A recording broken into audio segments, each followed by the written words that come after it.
Hello అందరికీ, welcome to my channel Jhansi natural vlogs. చూస్తున్నారు కదండి, ఏంటో కుక్కర్ పెట్టాను అనుకుంటున్నారా? ఈరోజు సండే కదా, మా ఇంట్లో ఈరోజు సండే స్పెషల్గా మేము మటన్ చేస్తున్నాం అండి. మటన్ కైమా. మటన్ కైమాకి నేను ఫస్ట్ మటన్ని కొంచెం అంతా 2 విజిల్స్ వచ్చే వరకు బాయిల్ చేసి ఉడికించుకున్నానండి.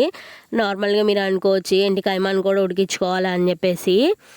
అంటే నాన్ వెజ్ కదండి, తర్వాత ఉడికిద్దో లేదో అన్న టెన్షన్ ఎందుకు, ఫస్టే ఉడికించుకుంటే సరిపోద్ది కదా.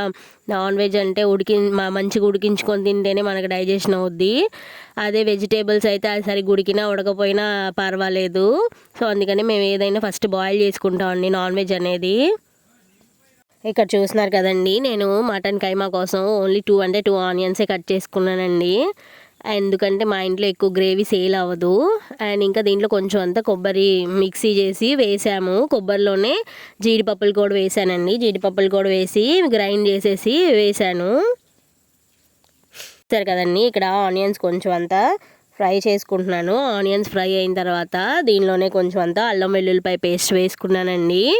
యాక్చువల్గా మా ఇంట్లో అందరికీ కొంచెం కోల్డ్ అండి. సో మా సైడు కోల్డ్ ఏమన్నా జలుబు అలాంటివి చేసి రొంప ఇలాగా ఉంటే ఒక్కొక్క ప్రాంతంలో ఒక్కొక్క ఫుడ్ తింటే తగ్గుద్దని మనకు ఒక ఫీలింగ్ ఉంటుంది కదండి. సో మా దగ్గర ఏంటంటే తలకాయ చారువా తింటే కానీ తాగితే కానీ కోల్డ్ అనేది తగ్గుతుందండి మా ఫీలింగ్. సో అందుకని ఈరోజు తలకాయ చారువా చేసుకోవాలనుకున్నామండి. కాకపోతే అక్కడ తలకాయ దొరకలేదని చెప్పేసి మా వారు మటన్ కైమా తెచ్చారు. సో అందుకనే ఈరోజు నేను మటన్ కైమా వండుతున్నామండి. మీ ప్రాంతాల్లో అంటే ఒక్కొక్క ప్రాంతంలో ఒకలా ఉంటుంది కదా, మీ సైడ్ ఏది తింటే కోల్డ్ తగ్గిద్దని మీరు నమ్ముతారు, ఏది తింటారు అనేది మన కామెంట్ సెక్షన్లో కామెంట్ చేసి చెప్పండి, నేను తెలుసుకుంటాను. యాక్చువల్గా నేనైతే తిన్నండి తలకాయ చారువా అయ్యి, నాకు ఫస్ట్ నుంచి అలవాట్లేదు. మా సైడ్ అమ్మ వాళ్ళ సైడ్ ఈ తలకాయ చారువా అది తెలియదండి. సో ఇక్కడ మా అత్తయ్య వాళ్ళ దగ్గర అలవాటే, మా పిల్లలకు కూడా అలవాటేనండి తలకాయ చారువా అవన్నీ. నాన్ వెజ్ అంతా మా సైడ్ ఇక్కడ బాగా తింటారు. నాన్ వెజ్ ఒక్కొక్క ఏరియాలో ఒక్కోలా ఉంటుంది కదండి. ఇక్కడ చూసారు కదండి, ఆనియన్స్ అవి మగ్గిపోయిన తర్వాత దీంట్లోనే కైమా ఉడికించుకున్నా అని చెప్పాను కదండి, దాన్ని వేసేసుకొని దీనిలోనే పసుపు వేసేసుకున్నానండి. పసుపు సాల్ట్ వేసేసి మంచి కలుపుకున్నానండి. యాక్చువల్గా మా దీక్షిత చిన్నప్పుడు స్కూల్కి వెళ్ళక ముందు తను సండే అంటే చికెన్ డే అనేదండి. నార్మల్గా చెప్పేది, తాత రేపు చికెన్ డే అని చెప్పేదండి. సండే అనకుండా, అంటే అంత నాన్ వెజ్ తినేవాళ్ళం మేము. ఇప్పుడంటే ఆ చికెన్ అది మానేసాం, కానీ అంతకుముందు చికెన్ తినేవాళ్ళం. ఇప్పుడు తిన్నా కానీ నాటుకోడి ఇవే తింటున్నాం కదా. సో అందుకని అప్పట్లో తను అలా అనేదండి. అది అప్పుడప్పుడు గుర్తొచ్చినప్పుడు మేము అనేవాళ్ళం, దీక్షిత ఈరోజు చికెన్ డే కదా అని చెప్పేసి. ఓకే అండి, ఇక్కడ చూసారు కదా, ఇక్కడ నేను కారం అది వేసేసుకున్నాను. మంచి కలిపేసుకున్నానండి. నాన్ వెజ్ అంతా వండడం ఈజీయే కదండి, కానీ ఎప్పుడు ఒక్కొక్కటి ఒక్కొక్క స్టైల్లో చేసుకోవచ్చు కదండి. ఎప్పుడు ఒకే రకంగా కాకుండా మనకు తెలిసినట్టు కొంచెం కొంచెం మార్చుకుంటా చేసుకుంటా ఉంటే కొంచెం డిఫరెంట్గా ఉంటుంది కదండి. మేము అలాగే చేస్తూ ఉంటాము. యాక్చువల్గా ఈ మటన్ కైమా అయితే ఎప్పుడు మేము ఇదే ప్రాసెస్లో చేస్తామండి.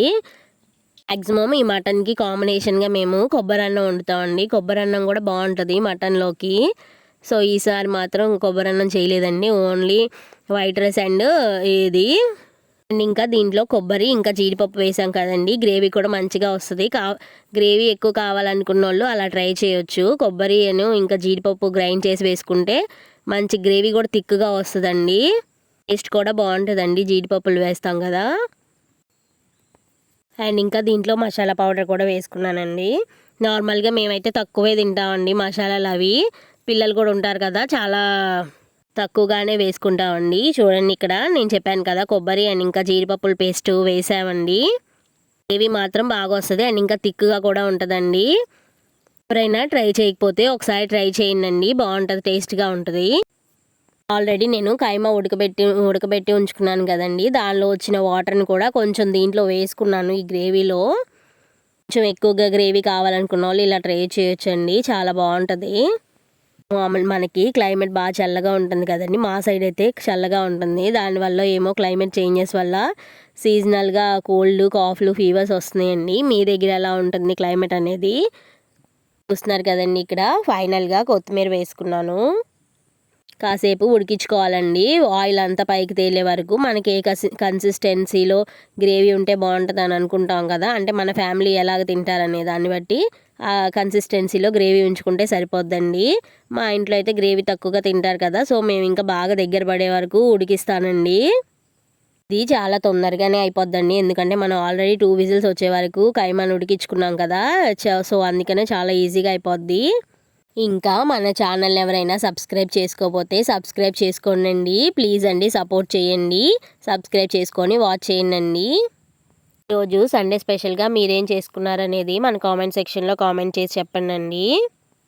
మరి బాయ్. ఈ వీడియోకి ఇంతే.